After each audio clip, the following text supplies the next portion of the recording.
Arcadian Vanguard presents The Wrestling News in your daily wrestling newscast for Wednesday, October 9th, 2024. Good morning, I'm Mike Sempervive.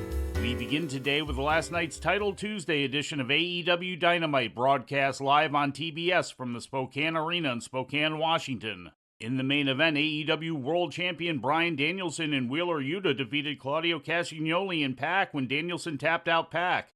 After the match, Danielson brawled with Jon Moxley while Yuta was attacked by Castagnoli, Pac, and Marina Shafir. And Jeff, this is going to be about more than a win streak. This is going to be about more than the AEW World Championship. This is Bryan Danielson fending off his career. This is personal between him and Jon Moxley this Saturday night in Tacoma. An absolute champion's mentality. He's not waiting for Moxley. He's taking the fight to Moxley. A man possessed. They are going all the way in the back. Watch out, everyone in the back stage area.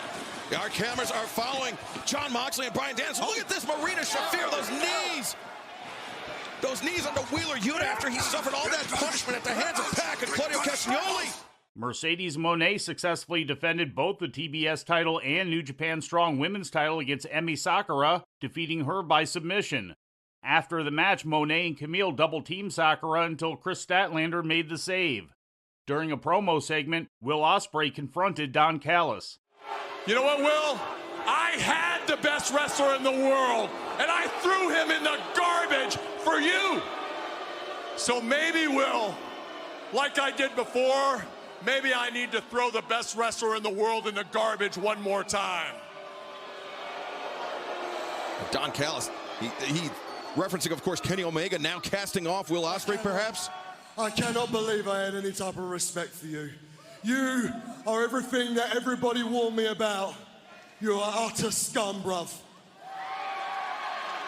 Me and you, we're done.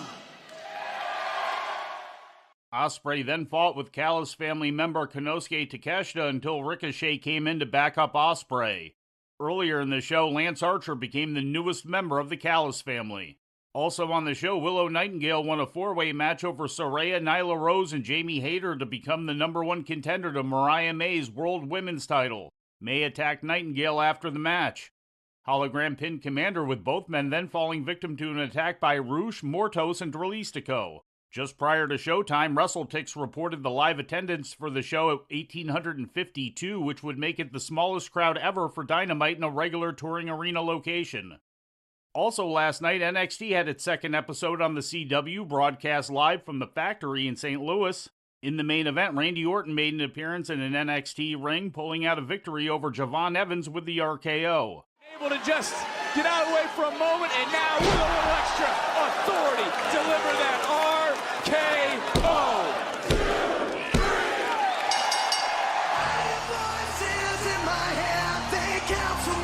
Here's your winner, Randy Orton. Just prior to the main event, Evans had come out to the ring and laid out Ethan Page, who had interrupted a musical performance from rapper Sexy Red. Tony D'Angelo became the new NXT North American champion, defeating Obafemi. His feet, hoisted up D'Angelo. D'Angelo up and over. Shoulders down, shoulders down. He did it. The dog did it. Here is your winner, and the new NXT North American champion, the God of NXT, Tony D'Angelo. He's not broken. He's whole. Also on the show, NXT Tag Team Champions Nathan Frazier and Axiom retained against Grayson Waller and Austin Theory. WWE Women's Tag Team Champions Bianca Belair and Jade Cargill were also on hand, teaming with Kalani Jordan to defeat the Fatal Influence. And Stephanie Vaquer made her first NXT appearance, joining Julia to brawl with Cora Jade and NXT Women's Champion Roxanne Perez. In WWE news, the New Jersey Sports and Exposition Authority approved a resolution to allocate $7.125 million for the purpose of obtaining and hosting SummerSlam in the state next year, according to a report from the Sports Business Journal. The money is reportedly being taken from the American Rescue Plan funding provided to New Jersey by the federal government during the COVID-19 pandemic. The expenditure is being justified due to the provision that money from the plan can be allocated to, quote, respond to the negative economic impacts of the public health emergency by providing aid to impacted industries such as tourism, travel, and hospitality, end quote. A campaign to pressure WWE to release all former and current talent and employees from their non-disclosure agreements continued yesterday with an editorial from USA Today accusing the company of, quote, covering for Vince McMahon, end quote. Columnist Nancy Armour spotlighted the issue, stating, quote, if WWE and parent company Endeavor Group Holdings are as committed to rooting out a toxic misogynistic culture as they claim, they should have no objection to waiving the NDAs, end quote. The editorial comes on the heels of a similar demand from Ann Callis, attorney for Janelle Grant, which came in the form of a letter to WWE and Endeavor laying out how NDAs silence potential victims and witnesses of human trafficking and sexual assault. In ratings news, running against WWE's Bad Blood premium live event last Saturday, AEW Collision drew its second lowest audience for a non-preempted episode in the show's history, as well as the lowest 18 to 49-year-old demographic rating for a non-preempted episode, according to WrestleNomics. A total of 269,000 viewers tuned in to watch the show on TNT, which was down more than one-third from the previous week's audience of 410,000. The demo rating was a .05, down nearly two-thirds from the previous week's demo rating of .13.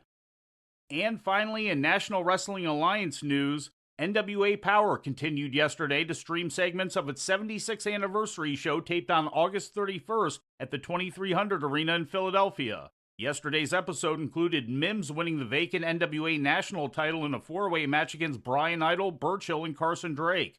Also on the episode, Kenzie Page retained the NWA World Women's title over Max the Impaler, and the Immortals topped Blunt Force Trauma. And before we leave you today, we'd like to remind you that however you consume your content, you can find the wrestling news 24 hours a day and 7 days a week across social media. On Twitter, follow us at Wrestling News AV. Our Facebook page is also Wrestling News AV. The Wrestling News can also be found on the Arcadian Vanguard YouTube page. And for those who utilize Amazon Echo devices, just tell Alexa to play the Wrestling News podcast. And remember to make sure you add podcast at the end. Once again, for daily updates, breaking news, and more, follow the Wrestling News across social media. And that's the news for today. If anything happens, we will be here to tell you about it. No clickbait, no paywall, just the Wrestling News. The Wrestling News is a division of Arcadian Vanguard, and the Wrestling Newscast is a production of the Arcadian Vanguard Podcast Network.